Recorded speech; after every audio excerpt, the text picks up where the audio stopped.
Bismillahirrahmanirrahim.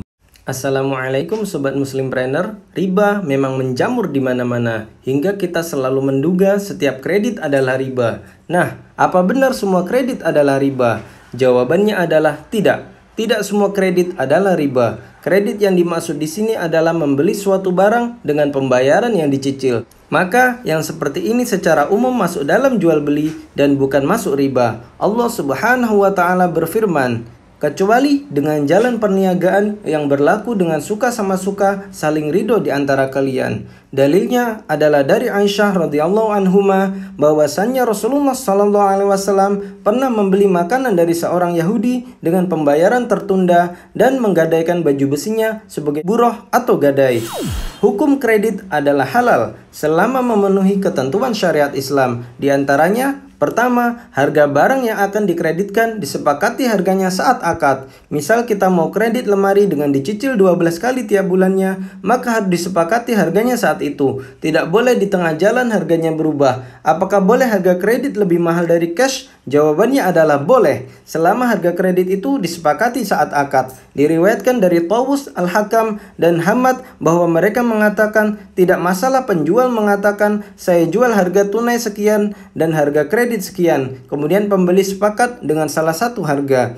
Kedua, tidak melibatkan pihak ketiga. Misal ketika kita mau kredit barang, maka kita boleh membeli barang tersebut kepada pemilik toko tersebut secara kredit.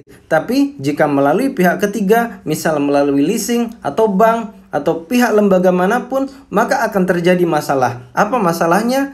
Pihak ketiga tersebut bukan pemilik barang dan dia hanya membiayai pembelian barang tersebut, lalu kita mencicil kepada pihak ketiga tersebut. Jika demikian, maka sama saja dia meminjami kita uang untuk membeli barang tersebut, lalu kita mencicil yang cicilannya lebih besar daripada uang yang kita pinjam. Ini jelas adalah riba karena menghutangi uang dengan bayaran uang yang lebih banyak termasuk dalam riba qard. Sebagaimana kaidah, setiap piutang yang mendatangkan kemanfaatan atau keuntungan, maka itu adalah riba.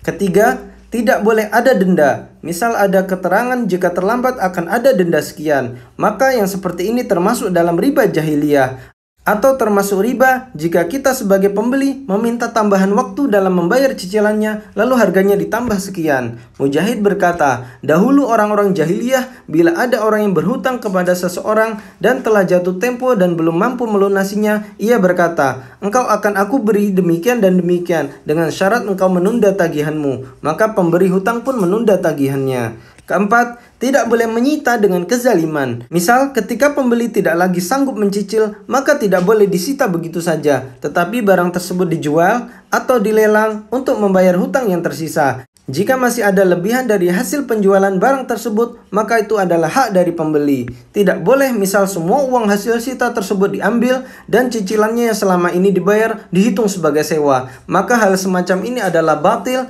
dan jelas termasuk perampasan hak. Kebatilannya karena menggabungkan akad jual beli dengan sewa. Yang ini berarti ada dua akad dalam satu transaksi. Nabi SAW melarang dua jual beli dalam satu jual beli. Demikian syarat-syarat agar kredit tidak termasuk ke dalam riba. Dan karena begitu maraknya riba pada masa sekarang ini, saya menganjurkan kita untuk menghindari kredit sebisa mungkin. Butuh barang apapun, belilah secara cash. Belilah sesuai kemampuan. Insya Allah dengan begitu kita akan lebih selamat. Like jika video ini bermanfaat dan subscribe biar nggak ketinggalan video berikutnya. Barakallahu fikum. Wassalamualaikum warahmatullahi wabarakatuh.